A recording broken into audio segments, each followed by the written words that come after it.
Despertar Espírita, uma reflexão sobre o sentido da vida. Está começando mais uma edição do Despertar Espírita, uma reflexão sobre o sentido da vida. Aqui na TV Diário e também nas plataformas onde estamos sendo acompanhados por um número cada vez maior de assistentes, telespectadores, seguidores, com o objetivo de partilharmos informações de estudos a respeito da doutrina espírita. Aqui na companhia do Jorge Brandão, da Márcia de For, do Diógenes Chaves e, é claro, a sua companhia. E a proposta hoje é falarmos sobre o que não é o Espiritismo. Já tivemos um programa aqui em que falamos o que é o Espiritismo.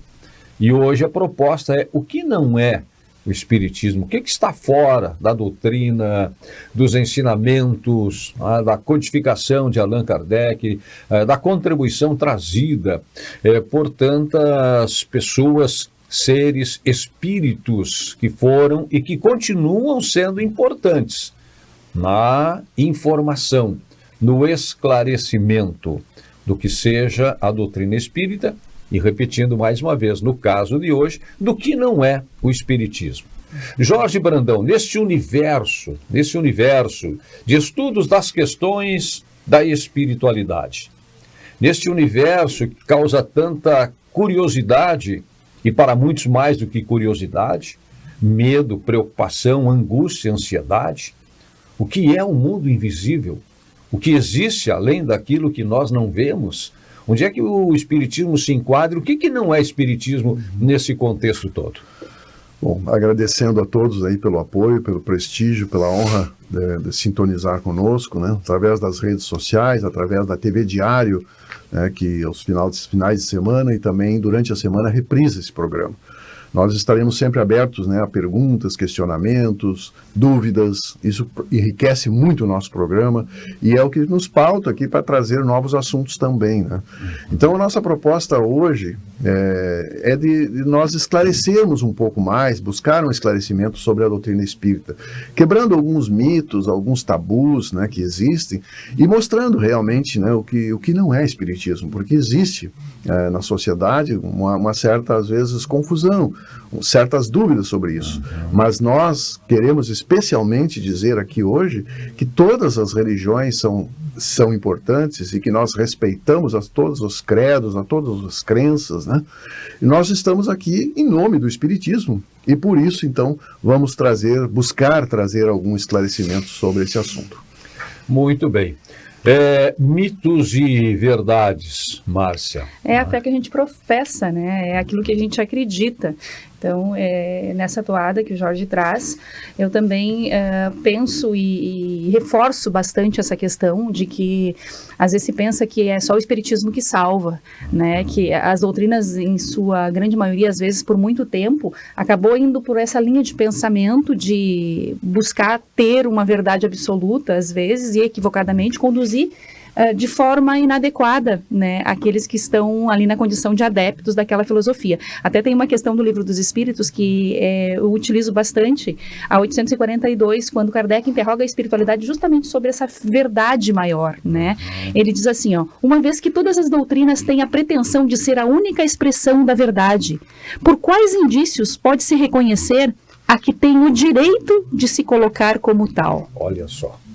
E aí a espiritualidade responde ali para ele de maneira ímpar.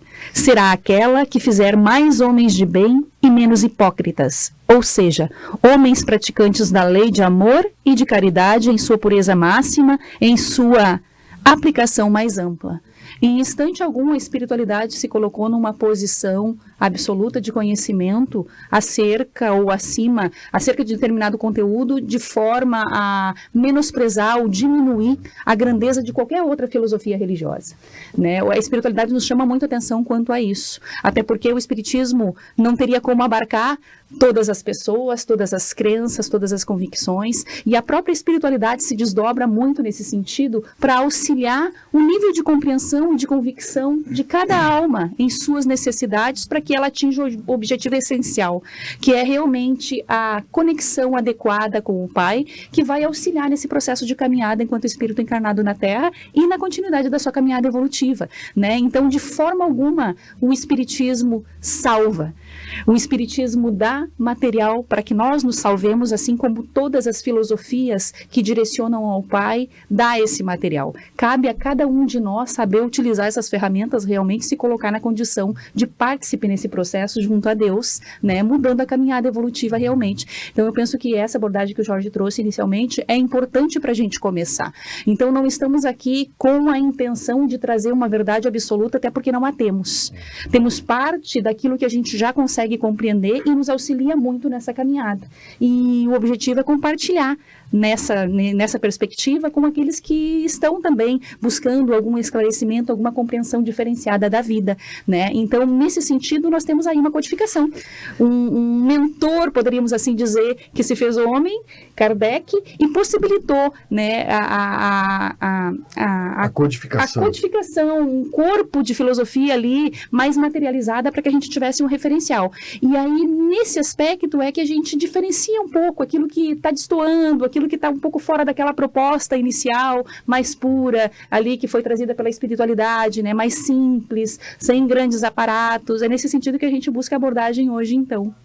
Aliás, enquanto a Márcia estava falando, e antes que a Márcia referisse Kardec, eu estava imaginando Kardec nesse contexto. Na resposta da Márcia, na explanação inicial da Márcia. Exatamente por isso, quando fala em dúvidas, Kardec foi talvez quem mais tem incentivado a dúvida como processo de esclarecimento, ou de busca de esclarecimento. Sempre recomendou, duvidem sempre. Tá? Duvidem, inclusive, das informações que vêm do mundo espiritual. Tá? Kardec é o codificador. Tá? Ele criou o termo espiritismo. Tá? Mas, e eu fiz esse gancho para trazer pedir a primeira participação do Diógenes. Espiritismo, espiritualidade. Qual é a distância? Onde é que um está dentro ou próximo do outro? Pois o que tu tinha falado antes ali, Vicente, a respeito dessa liberdade que o Espiritismo dá de questionar, de estudar a doutrina mesmo, né? Não é algo dito sagrado, que não pode ser questionado, não pode ser contestado, é um ensinamento fechado, né? Porque Kardec, certa vez ele nos falou que se um dia a ciência comprovasse algum equívoco do Espiritismo, que a gente largasse o Espiritismo e seguisse a ciência, não com essas palavras, mas foi essa mensagem que ele deu. Então, nos trazendo que o Espiritismo é uma doutrina aberta, né? Eu costumo dizer que o Espiritismo é uma doutrina laica, porque ela não fecha as portas para ninguém, ela não tem um sacerdócio, ela não tem rituais, ela não existe o sagrado naquele sentido de que não pode ser contestado. Então, o Espiritismo, ele é amplo, ele tende a ser amplo por isso, porque ele abarca todos, né, sem diferenciar ninguém. O fato da espiritualidade, do Espiritismo, às vezes as pessoas me perguntam, né, o Espiritismo, qual é a diferença de Espiritismo para espiritualismo, né? Uhum. Assim, a compreensão, né, que eu tenho que todas as religiões, elas são espiritualistas, porque elas aceitam a vida após a morte, né, a continuidade do espírito. Acreditam em Deus. Isso, então assim, todas as doutrinas, elas são espiritualistas. Uhum. O espiritismo tem o diferencial de que tem toda a questão, né, da reencarnação, né, do mundo espiritual, que você pode retornar. Essa que seria a diferença da pessoa que é espírita e que é espiritualista. A espiritualista, ela pode ir para outras religiões porque ela compreende a vida após a morte. Uhum. Ela aceita isso, mas o que vai Certo. acontecer depois é que uma religião vai destoar da outra, né? Ou vai concordar ou não vai concordar, né? A diferença está na base ideológica, né, Diógenes? Outra coisa que pergunto muito é com relação também a espiritismo, candomblé, umbanda, é tudo a mesma coisa? Eu acho que vai nessa toada da tua resposta também, né? Sim, é muito do que cada segmento compreende após a morte, né? O espiritismo tem a sua particularidade, né? Tem toda a história do espiritismo, das pesquisas de Kardec e tudo mais, que vai nos trazer um outro ensinamento, né, mais particular. Mas a pessoa ela é espiritualista pelo simples fato de acreditar na vida após a morte, né? Ela transcende, ela consegue transcender a vida, que é diferente do materialista. Que o materialista morreu, acabou tudo. Né? O espiritualista não, ele já tem essa compreensão mais à frente. E o espiritismo tem esses pontos básicos, né? Como tu falou, tem a questão da reencarnação, tem a questão da comunicação com os espíritos, né? Tem a pluralidade dos mundos habitados, né? Tem a questão do livre-arbítrio, né? Que nos bate muito nessa questão, a importância do autoconhecimento, né? A importância da prática da caridade, né? Da verdadeira caridade, que nós já falamos aqui no programa anterior, né? E uma coisa que eu acho muito, muito importante, que o Espiritismo nos traz, que nos fala, e as pessoas às vezes até não compreendem, é a questão da fé raciocinada, que Kardec tanto fala, né? Que nós entendermos realmente, né, que Deus é um pai de amor, como Jesus nos ensinou, né? E nós entendemos que nós estamos aqui, o que nós estamos fazendo aqui, né? Qual é a nossa, todos nós temos uma missão aqui na Terra, e uma missão que é de nos melhorarmos, né? De adquirirmos virtudes, né? De eliminar alguns defeitos, e ir ao encontro dessa lei do progresso, né, que faz com que a gente tenha uma evolução constante. O Espiritismo nos dá respostas muito importantes que serenam a nossa mente e o nosso coração, né, que nos fazem compreender, né, a importância da utilização desta encarnação, né, a boa utilização, sem perder oportunidades, por exemplo, de fazer o bem, né? E a própria evolução, né, que é um dos princípios fundamentais da doutrina espírita também. Que é a lei do progresso. Né? A lei do progresso, claro, a lei do progresso. Tá? E eu diria que, como já foi colocado, existem pontos comuns, tá, entre todos os que são espiritualistas e não são espíritas. Tá? A compreensão, a aceitação da existência de um ser superior, comum a todas as religiões. Todas as religiões. Quem acredita, né, que exista um mundo além daquilo que se vê, acredita num ser criador. E às vezes tem denominações diferentes. Nós chamamos de Deus, tem outras denominações. Mas o ser superior, tá, a existência da vida depois da morte, a própria imortalidade do espírito, também é comum a todas as religiões. E aí começam a aparecer diferenças. Então, o que não está aí, nos princípios da doutrina espírita, não é espiritismo. Como, por exemplo, já foi dito aqui, não vou trazer nenhuma novidade, né? A comunicabilidade com o mundo espiritual. Isso faz parte dos princípios básicos da doutrina espírita. É provado e comprovado, tá? No estudo, na prática e na própria interferência da ciência, que vem se debruçando a respeito desse assunto há muito tempo. A reencarnação, que até 540, por aí, no concílio de Constantinopla, era comum a praticamente todas as igrejas cristãs, a crença na reencarnação. A partir dali houve uma mudança radical. O espiritismo, como é fé raciocinada, busca a informação pela lógica, manteve a sua posição sempre, né, em acordo com a reencarnação. É outra diferença. Então, são alguns dos princípios que fazem parte da fundamentação da doutrina espírita que nos colocam na diferença com outras crenças, e como aqui já foi dito, com todo o respeito, e a Márcia referiu a questão da Umbanda, do Candomblé, de outras práticas, né? Qual é a visão do espiritismo a respeito disso? Bom, é importante isso que a Márcia comentou, né, que o espiritismo não tem hierarquias, né, não tem vestes, não tem rituais, não tem amuletos. Deixa eu só te interromper, não perca o teu raciocínio. É que me ocorreu agora, dentro dessa, das pessoas que querem alguma informação, tá? Tem curiosidade. Tá? E como sabem, né, o Jorge é palestrante, a Márcia é palestrante, o Diógenes é palestrante, nós temos muitos palestrantes. O Vicente é palestrante. Pois é. E aí, quando tiver uma palestra, eu quero ir, quero ver. Tá bom, se tiver uma palestra, convidei um amigo meu que nunca tinha tido nenhum acesso, né, a qualquer reunião espírita, doutrinária espírita, como eu não tinha tido até 9 anos atrás. Tudo bem, foi lá, ficou. Primeira pergunta, o que eu tenho que fazer? Qual é o preparo para ir? Nenhum. Vai lá, mas não vão me perguntar nada, não tem que assinar nenhum papel lá, uma ata, não, nada. Não tem que pagar nada. Não tem que pagar nada. Né? Né? Quais são os pré-requisitos, as pré-exigências? Nada. Só vai, vou te pegar aí, tu vai comigo e Vai vamos lá. vestido. De preferência. De preferência uma roupa. E sóbrio. E sóbrio. Isso. Também de preferência, mas se não tiver também, vai receber uma ajuda lá. Tecido tá bem, confortável. Foi lá, tudo bem, ficou lá, assistiu a doutrinária, veio depois ali a aplicação de passe, fiz sinal para ele, perguntei se ele queria receber o passe. Tudo bem. Me olhou assim, como quem pergunta, e agora, Dói? Não vai te trazer nenhum mal. Será que dói? Pois é. Aí depois, quando terminou, saímos dali, e aí? Mas eu tinha uma ideia completamente diferente. É a ideia do mistério. Né? O sensacionalismo, aquela coisa mais mística. O espírito, acho que vai enxergar. Informações. Entrei na casa, a mediunidade aflorou. Os médios todos estão vendo quem está comigo. Mensagens diretas para ele, né? Isso. Desculpa, Jorge, te interromper. Não, é isso. Então, o Espiritismo não tem esses dogmas, essa hierarquia, essas vestes, esses amuletos, esses sacrifícios de animais, né?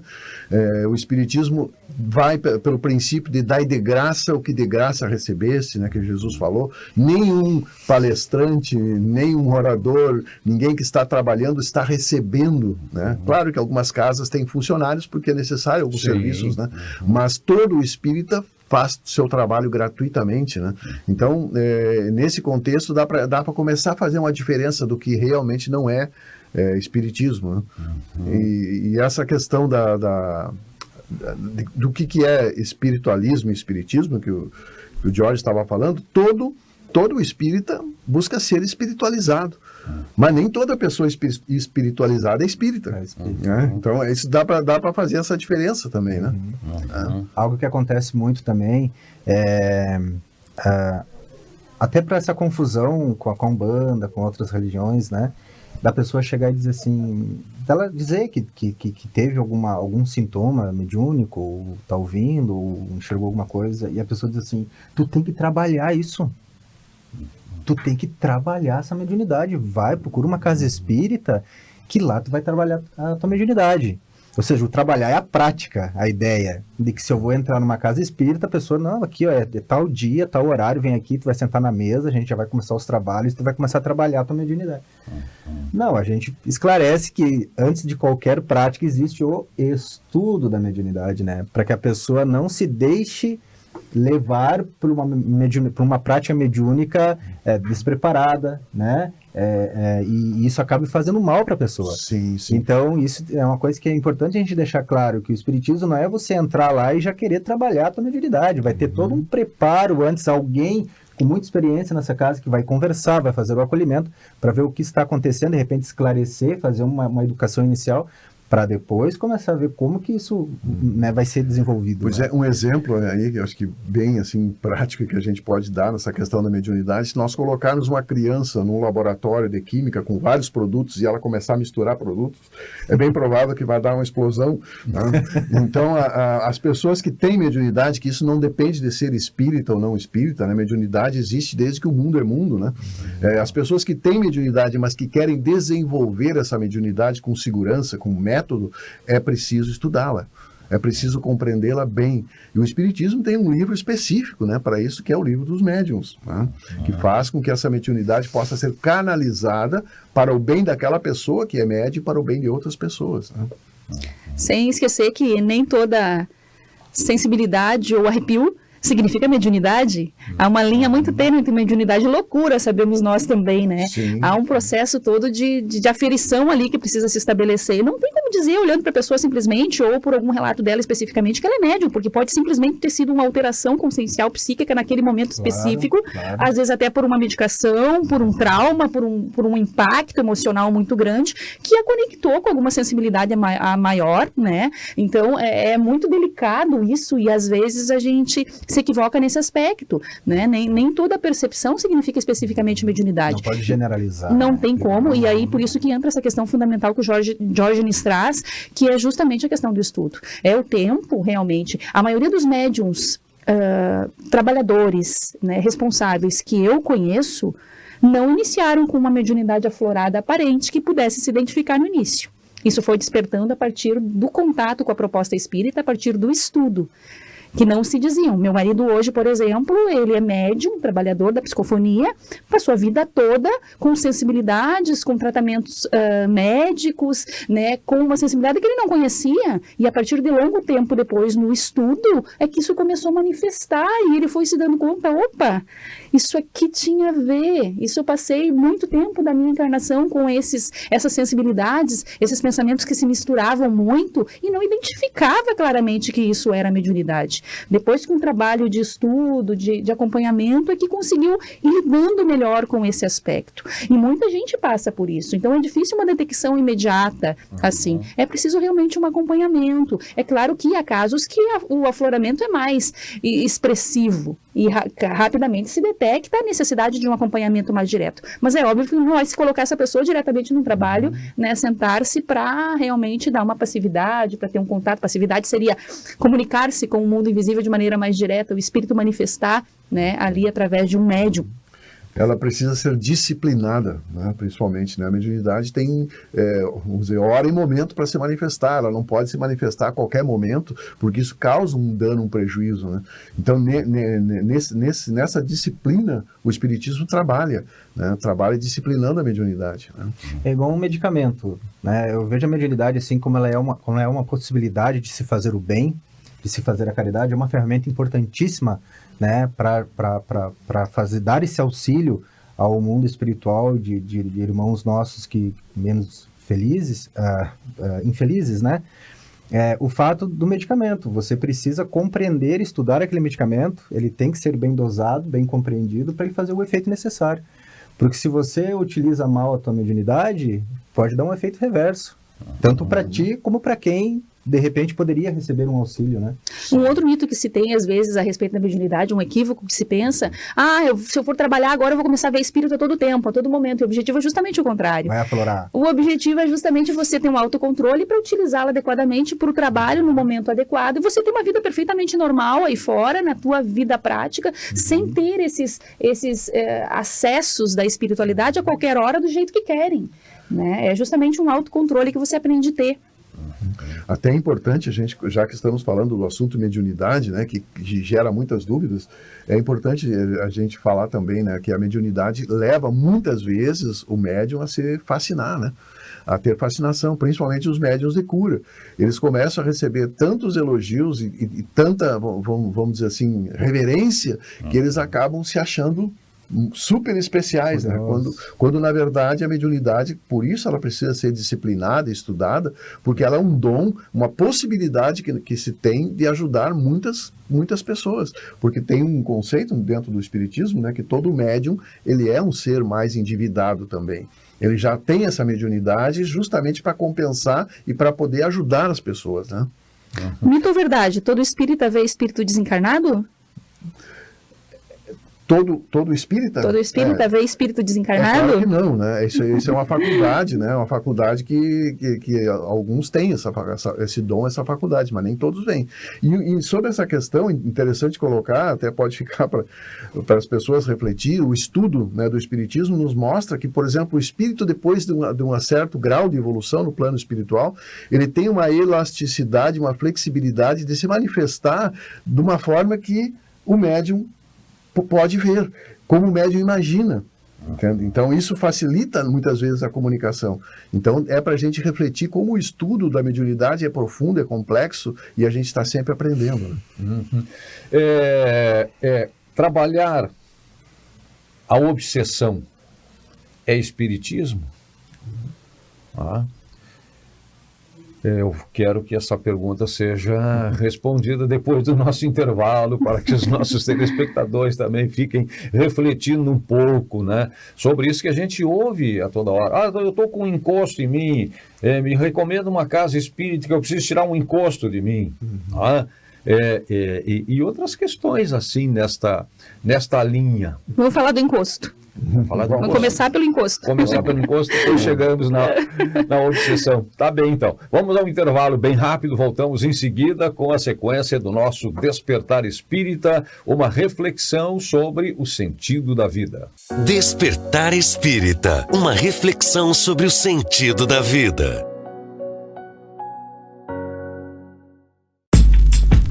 Escolha um novo cuidar do seu dinheiro. Escolha um cartão que é aceito no mundo inteiro. Escolha taxas mais justas de quem não vive às custas de ninguém pra prosperar. Escolha cooperar. Olha, o futuro se desenhando. Já imaginou todo mundo cooperando? Escolha um futuro melhor para todos. Escolha cooperar. Escolha Unicred. Na vida, enfrentamos batalhas diárias, lutando por cada sorriso, por cada amanhã. Nós, da Casa Maria, estamos aqui para apoiá-los a cada passo na jornada pela vida. Ajude a Casa Maria. Sua doação leva muito mais que amparo. Leva fé e esperança para quem mais precisa. Ligue 3311 7077 ou acesse casamariaong.com.br e saiba mais. Está procurando um local para a realização do seu evento? No centro da cidade, o Avenida Tênis Clube conta com a estrutura perfeita para atender às suas necessidades. Formaturas, casamentos, festas de aniversário, palestras, convenções e muito mais. Contamos com diversos salões para todos os tipos de eventos. Confira em nosso site www.atc.esp.br ou ligue na Secretaria do Clube 30 3381 11. Faça agora sua reserva e garanta o sucesso do seu evento. Bem-vindo ao 14 Bis. Prepare-se para aterrissar em uma experiência singular de residir no coração da cidade, onde tudo está ao seu alcance. Aqui você tem acesso descomplicado à conveniência, lazer e entretenimento de alta qualidade. Próximo a supermercados, clubes, igrejas, shoppings e parques, o 14 Bis redefine o significado de qualidade de vida conectado a tudo que é essencial para você. Desfrute de uma vida com segurança e conforto em uma localização privilegiada. Mais do que um edifício, é um estilo de vida. Estamos ansiosos para recebê-lo em breve neste espaço exclusivo, onde cada detalhe foi pensado para criar uma experiência única e inesquecível. Em 2024, o 14 Bis estará de portas abertas para ser seu novo lar, transformando seus sonhos em realidade. Bora pra mais um dia de jogo. Isso aí é inimigo do gol, rapaz. Joga nada. Eu falei. Ih, rapaz, contra-ataque. Vai driblar 3 na sequência, ó. Falei. Todo jogo é igual. Todo jogo é igual? Tá maluco? O lance do jogo é ser imprevisível, é jogar junto e com responsa. Pô, não tinha pensado nisso. Cada jogo é único e isso vai ser sempre igual. KTO. Despertar Espírita, uma reflexão sobre o sentido da vida. Estamos de volta com o Despertar Espírita na TV Diário, que você pode nos acompanhar aqui sempre nos finais de semana, sábado à noite, domingo à noite, também durante a semana, quando o programa é reprisado aqui na TV Diário e também pelas plataformas sociais. Tá? E pode encaminhar as suas dúvidas, as suas perguntas. No bloco anterior ficaram 2 questões para serem tratadas agora, entre outras, tá? Encosto e obsessão. O que é encosto? Encosto se enquadra dentro dos ensinamentos do Espiritismo? Do conceito de Espiritismo? Bom, a palavra encosto, se nós formos fazer uma analogia simples, se eu me encosto aqui nessa mesa, porque existe uma mesa para mim me encostar.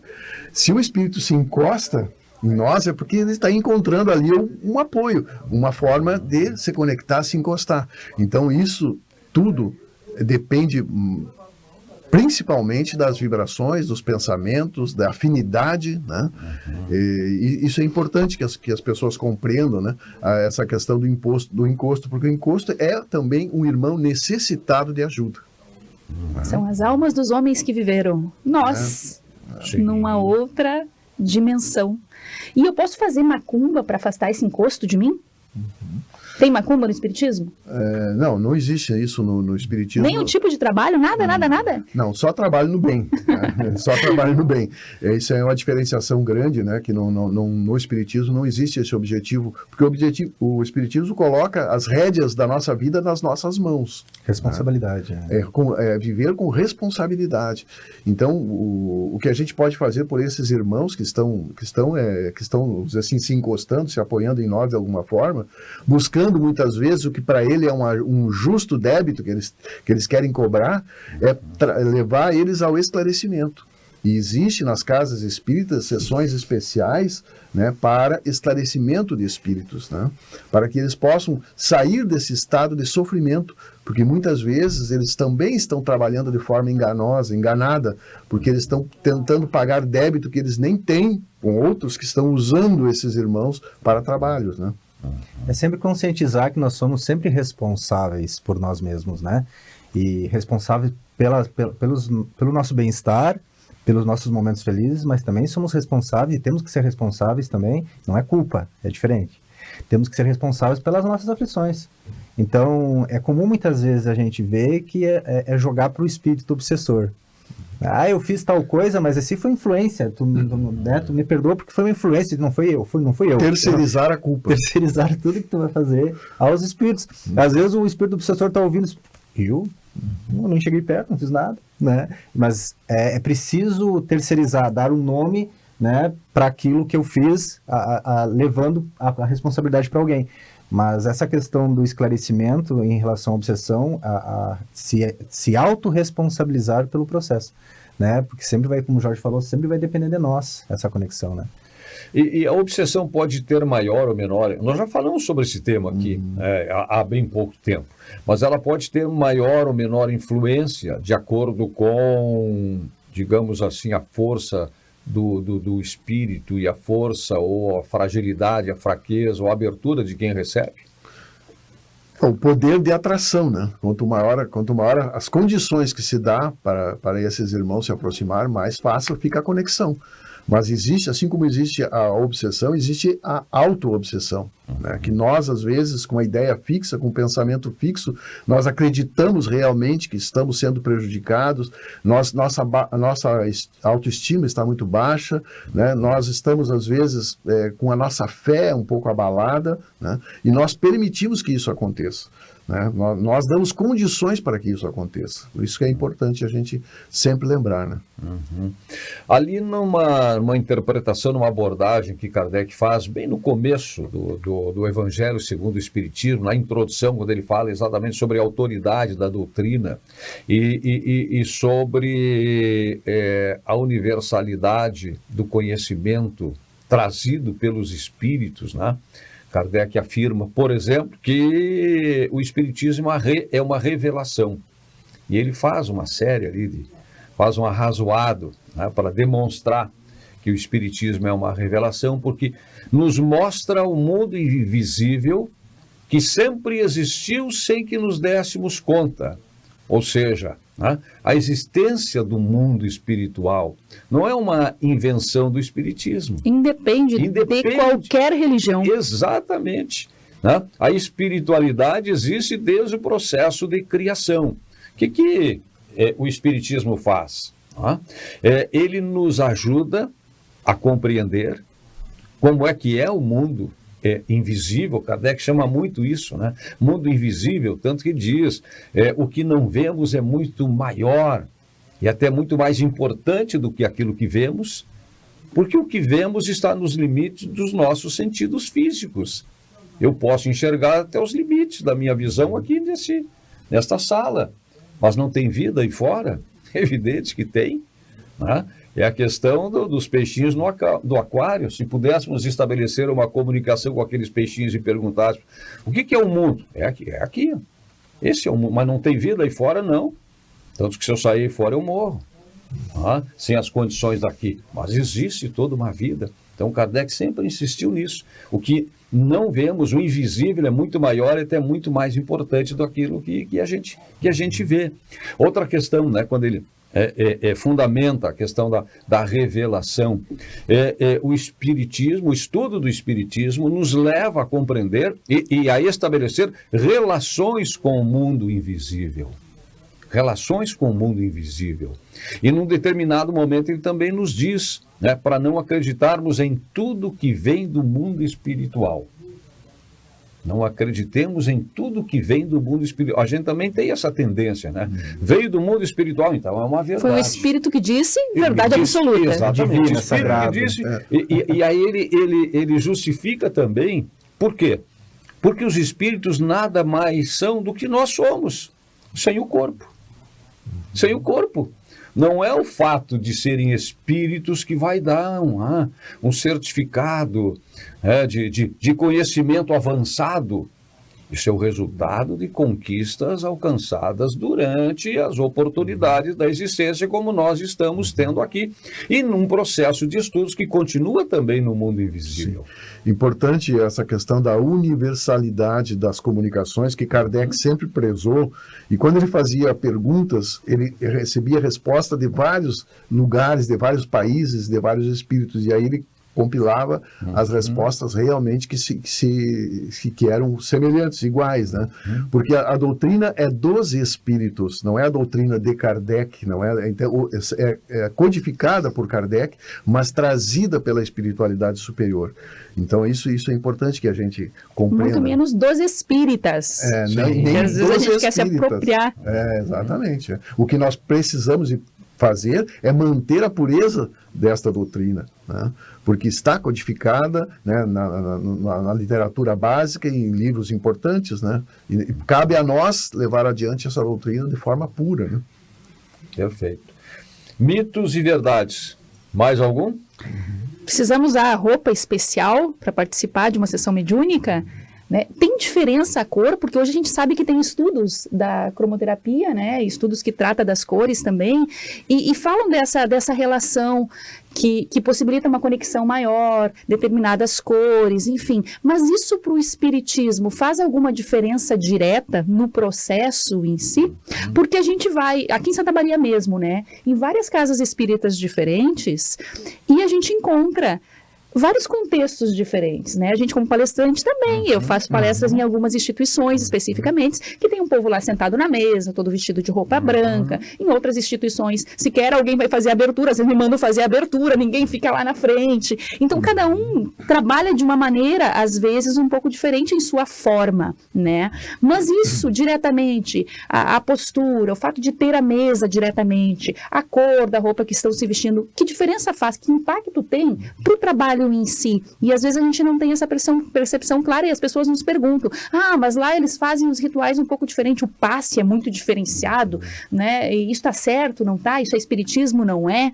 E é importante que a gente tenha essa percepção mais clara. Isso, é importante que a gente não perca a essência do espiritismo, né? Como Kardec codificou, porque nós não podemos fazer um espiritismo à moda da casa, né? Porque aí seria realmente virar uma salada, né? Então, claro que existem algumas diferenças, né? Como a Márcia colocou, mas que elas não comprometem a estrutura da doutrina espírita, né? Uma outra pergunta, já que estamos variando, né? É sobre o preparo dos médiuns. Quem vai para uma mesa mediúnica, qual a sua preparação? E aí eu falo em termos de alimentação, bebidas, meditação. Como a Márcia falou, tem casas com diferentes circunstâncias que a gente frequenta como palestrante, né? E em algumas até nos sugerem um momento de reflexão antes de começar a palestra, de preparação, né? Em outras também a gente entra direto Te vira. e vai lá, né? Vamos fazer a explanação.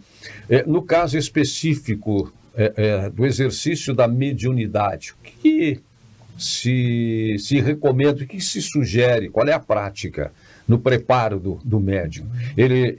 O que ele precisa fazer para melhorar a sua recepção?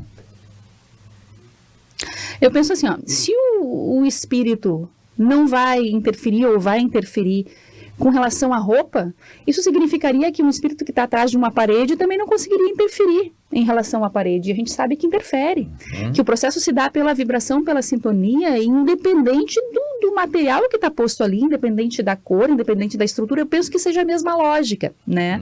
Então, muitas vezes o cenário, a ritualística, ela serve para nós, para que a gente, de certa maneira, nos prepare, nos coloque numa condição de sintonia, porque eu ainda preciso daquele amuleto, daquele aparato. Mas a espiritualidade não precisa de nada disso. O processo, o fenômeno, o estabelecimento de conexões não se dá pela forma, e sim pelos níveis de fixação, como o Jorge trouxe, que é o que define tudo. Um outro mito que se tem, a pessoa que tem tatuagem no corpo, isso fica fixado no perispírito. Alto lá. É arriscado dizer algo assim, porque o processo é estabelecido por uma fixação mental. Dependendo do nível de conexão que eu estabeleço com aquela tatuagem, com aqueles processos ali, como serve para qualquer outro nível de conexão. A fixação mental é que vai estabelecer o vínculo. Não é o fato de eu colocar, às vezes, a mensagem de um filho, uma tatuagem pequena, alguma coisa assim. Agora, se eu estabeleço um vínculo de paixão ardente por aquele processo no nível de uma fixação deletéria, né, conflituosa mentalmente, isso sim vai estabelecer as conexões e vai certamente interferir no mundo espiritual, até com a interferência daqueles irmãos que estão ali engessados em alguns processos também, que se ligam a esses processos menos sãos do estado mental em que o indivíduo se encontre, né? A Márcia trouxe um termo aqui que eu quero, claro, encaminhar para a mesa, para qualquer um dos... Mesa branca? Mesa branca. Mesa branca. Branca e preta.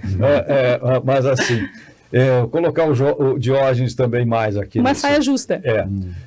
Perispírito. Quem está nos assistindo agora, quem é estudante, quem é espírita, sabe do que nós estamos falando, mas é possível que muitas pessoas que estejam agora nos assistindo não saibam. O que é perispírito que a Márcia falou?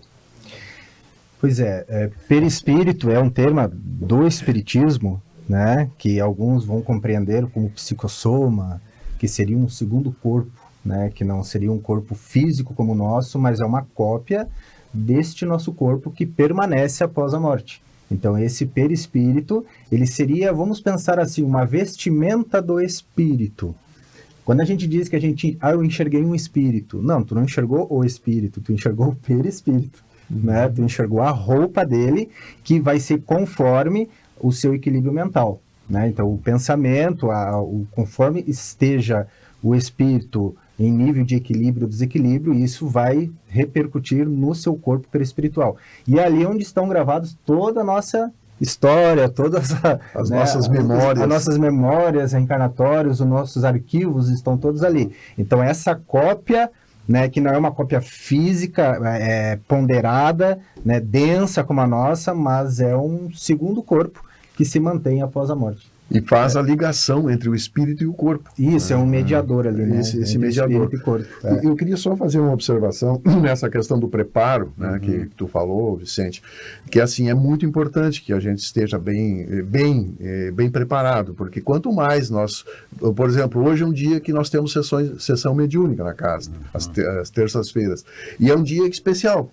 Para mim, por exemplo, eu consigo, já desde manhã começo a lembrar disso, a pedir ajuda aos meus mentores, pedir ajuda à espiritualidade, né? E é importante que uma sessão mediúnica aconteça numa casa espírita, porque na casa espírita existe todo um preparo da espiritualidade, toda uma proteção e uma organização para trazer aqueles irmãos mais necessitados, aqueles irmãos que possam realmente tirar proveito e possam esclarecer as suas dúvidas, né? Dentro dos limites do esclarecedor e dentro dos limites daqueles médios que estão trabalhando. Então isso é muito ajustado e faz com que uma sessão seja muito proveitosa dentro da casa espírita. Por isso que acontece ali, né? O ambiente todo é preparado para isso.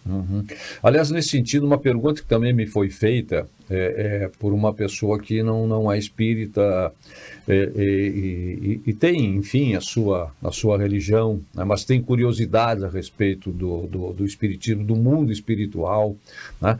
Os espíritos, eles podem, digamos assim, aparecer em qualquer lugar ou tem que ir num lugar específico? Não, eu vou para tal lugar porque lá eu vou me comunicar com os espíritos.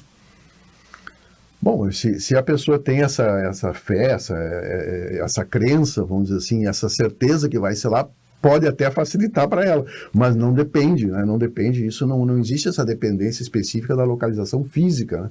Porque os espíritos estão em todos os lugares, né? Mas eu queria comentar quando a Márcia falou da questão da tatuagem, né? Que eu tenho uma tatuagem aqui, e quando as pessoas me perguntam o que significa essa tatuagem, que é uma vírgula, né? Eu digo, tu tem um tempinho para a gente conversar? Aqui a vida não é um ponto final, vamos conversar sobre isso. Então, isso me dá a oportunidade, né? Até na questão do sentido da valorização da vida, né? Dos problemas que nós enfrentamos, que são todos passageiros, né? Então, a tatuagem, quando tem um significado, eu acho ela importante também, né?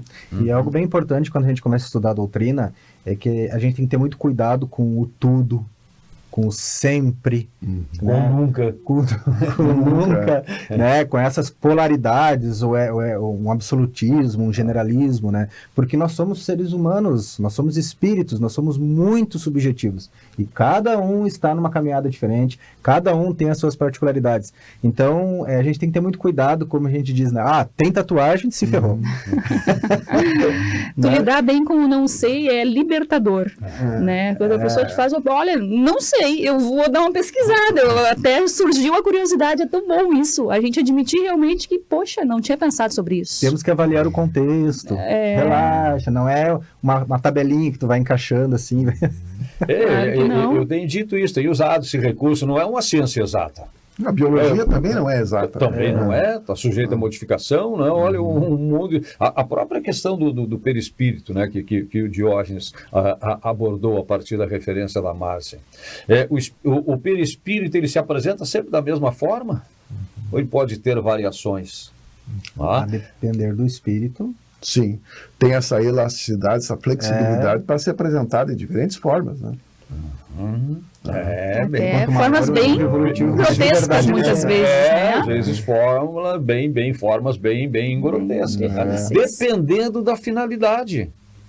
Dependendo da finalidade, qual é o objetivo? É assustar, é alertar, é despertar, é chamar a atenção, né? Outra pergunta que me fizeram, né? Qual é a certeza? Tudo bem, digamos que eu acredito na vida depois da morte, ok. Acredito, mas qual é a certeza que eu vou ter que depois de morrer, na expressão tradicional, desencarnar, né, vou encontrar o meu ente querido do lado de lá?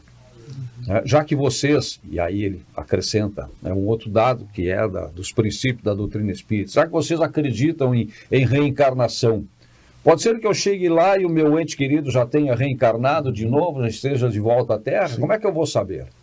Não vai saber, não tem certeza. Não existe essa certeza. Impossível. Agora tem uma coisa interessante nisso. São dentro das polaridades, tanto o amor como o ódio, ele vai aproximar, ele vai unir.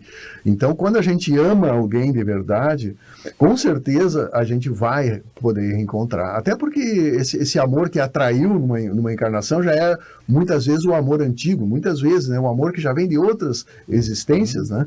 Então, a paciência, o tempo é diferente no plano espiritual. A gente não consegue descrever, não consegue explicar, mas o tempo é diferente. Que para nós, como a gente entende que a vida é um flash, né? É uma passagem rápida, para nós é uma eternidade, uma vida, né? Sim, claro. Então, esse é o espírito. Deus não separa eternamente aqueles que se amam. Exatamente. As conexões vão se estabelecer sempre. Outra questão... E como a gente está nesse processo, desculpa, Jorge, como a gente está nesse processo de ir e vir, o que eu também acabei dizendo, até por intuição, né? Mas não te preocupa com isso. Se tu chegares lá, o teu ente querido não estiver, já tiver retornado, no momento adequado tu vai saber. Né? Não vai... E aí vem a questão do amor. E do próprio ódio, né, que não seja nunca causa de aproximação, mas sempre vai, de uma ou de outra maneira, manter os espíritos unidos, tá? Juntos aqui, juntos no mundo espiritual, ou lá e aqui. Até importante também colocar aqui, é importante que a nossa família no mundo espiritual é muitas vezes maior que a nossa família terrena. Nós temos convivências de outras existências que nos aguardam e que estão hoje também torcendo e vibrando por nós. né? E nós vamos reencontrar. Então, assim, é uma família muito grande, né? Importante essa observação do Job, que vem ao encontro daquilo que Kardec nos disse. O que não vemos é muito maior do que aquilo que vemos. Então, as nossas referências também agora aqui são desta existência. Mas nós não somos só desta existência. Nós somos de outras encarnações. Centenas, milhares. Milhares. Quantas famílias tivemos? Exatamente isso. Quantas pessoas com as quais já convivemos, quantas pessoas foram importantes que agora a gente se mantém distante pela memória, mas muito próximo pela espiritualidade, que não diminui, principalmente nos laços de amor.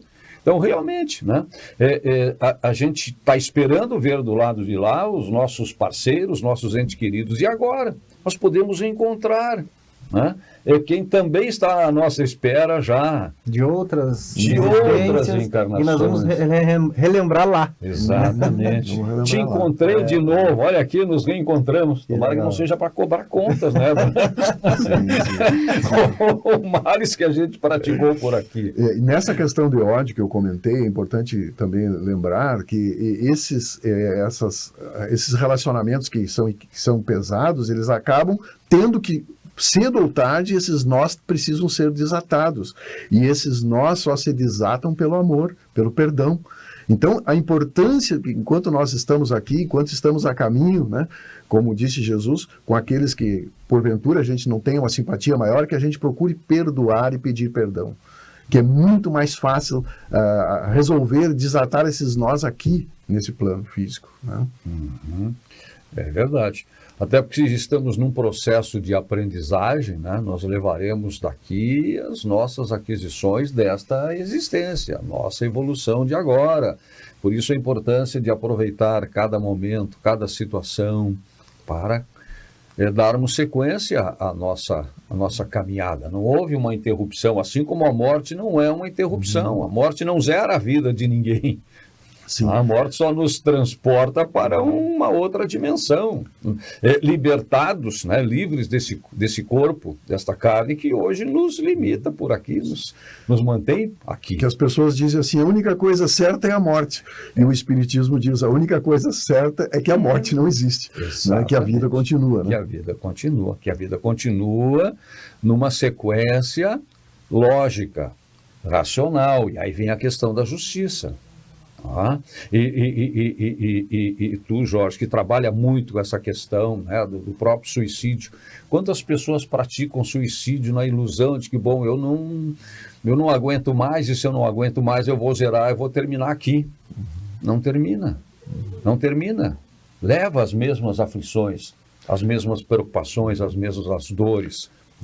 O único sentimento que existe em comum após o suicídio é a decepção, porque não conseguiu terminar com aquilo que achava que era, vamos dizer assim, insuportável e continua, né?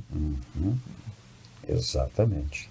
Conecta com o que você dizia, Vicente, de que realmente a percepção a nossa é limitada, que o lado de lá tem uma amplitude muito maior, e às vezes mesmo enxergando as coisas aqui, a gente enxerga com um olhar turvo, obliterado, em razão justamente das nossas fixações, das nossas ideologias, da forma como a gente percebe e sente as coisas. Às vezes mesmo vendo de maneira clara o contexto, a nossa interpretação é totalmente equivocada daquele contexto, né? Muitas vezes nessa busca de conectar com o ser amado que já partiu antes, não conseguimos perceber que às vezes ele já está ao nosso lado e já voltou. Já está no contexto familiar novamente, que o processo reencarnatório já possibilitou aquele reencontro, e a gente fica num afã, numa ânsia, numa angústia, em busca de coisas, e não conecta realmente com a essência principal, que é o amor, que são as relações que se estabelecem para nos levar a um despertar diferente da vida, né? Aliás, dentro dessa amplitude que a gente tem falado aqui, das possibilidades que a doutrina espírita nos ensina, uma delas é exatamente sobre o tempo de permanência, né, no mundo espiritual, na erraticidade, como a gente chama. Né? Qual é o tempo? Que tempo a gente fica no mundo espiritual antes de um retorno? E tem uma questão, não me lembro o número agora dela, do Livro dos Espíritos, que tem a resposta. Pode ser de minutos até séculos. É muito relativo, muito né? relativo. A história de cada Depende de cada um. Depende de cada um, das necessidades, das possibilidades, dos merecimentos, né? Do cumprimento da missão. Né? Eu outro dia fui fazer uma visita ao túmulo da minha filha, né? Mas desde antes, durante, depois, convencido, não, eu sei, tudo bem, não é lá que tu vai estar, mas eu quero ir lá, quero dar uma olhada, quero saber como é que está. Agora é Dia dos Pais, a gente sempre quer saber como é que está, como uma foto. A gente mantém uma foto ali de um ente querido, seja encarnado ou desencarnado, e se ela vai ficando empoeirada, a gente vai limpando. Né? Quer dizer, tem uma boa imagem. Então vamos lá para ver como é que está. Não que ela estivesse lá, a gente sabe disso. E passe essa informação, né, para quem entender. Mas aí me chamou a atenção que tinha ali do lado, e até nunca tinha me questionado sobre isso, pessoas que viveram minutos, porque eu vi ali pela data de nascimento e de morte a mesma data, então a passagem por aqui foi em instantes, e tinham duas crianças ali, né, a referência, gêmeas, e a diferença era de minutos, né? E aí eu fiquei pensando, qual a finalidade desta vinda, a finalidade desta vinda tão rápida, e veio uma e ficou minutos e voltou, e a outra alguns minutos a mais e voltou também pelos registros que estavam ali. Então vejam o quanto isto, né, é grandioso, nesse processo de eternização, de imortalidade da nossa vida, de oportunidades de crescimento e de evolução. Como é relativo o tempo lá, é também aqui. Também aqui. Também aqui. Esse tempo de passagem aqui realmente está na mão de Deus, né? Nós precisamos aceitar aquilo que não depende de nós, né? E fazer a nossa parte naquilo que depende de nós, né? Pois é, olha só, e o tempo, né, de novo voou. Falamos de algumas das coisas que são do Espiritismo, que não são do Espiritismo, claro, num contexto que é enorme, né? A doutrina foi codificada por Allan Kardec, mas a vida espiritual continua permanentemente num estado também evolutivo. Nós somos seres evolutivos. Fomos feitos, como nos responde a espiritualidade, na questão 132 do Livro dos Espíritos, para chegarmos à perfeição, no tempo de cada um. Tá? Tem uma música do grupo Castelã que se chama Revelação, e ela explica muito bem o que é a doutrina espírita, e eu costumava cantar para as crianças quando elas estavam começando a repetir a música, para entender um pouquinho o que era o espiritismo. Eu não vou cantar ela, claro, porque minha voz não possibilita isso, mas a letra da música é linda, eu vou dizer ela, então, porque ela resume para mim o conteúdo do que é a doutrina espírita, né? Ela inicia assim, ó: ciência, filosofia e religião. Doutrina consoladora da fé pela razão, que diz de onde eu vim, para onde eu vou, para que eu estou aqui, que fala que sem caridade não há salvação. Confirma que Jesus é o guia da humanidade, que o homem tem o livre-arbítrio e responsabilidade, que acredita no amor sublime, que acredita na liberdade, mas que o homem deve se instruir e conhecer a verdade. O espiritismo não tem dogmas nem rituais, não usa cigarro, bebida, velas ou cristais, não faz previsão de futuro com baralho, tarô ou algo mais, não pratica qualquer sacrifício com pessoas nem com animais.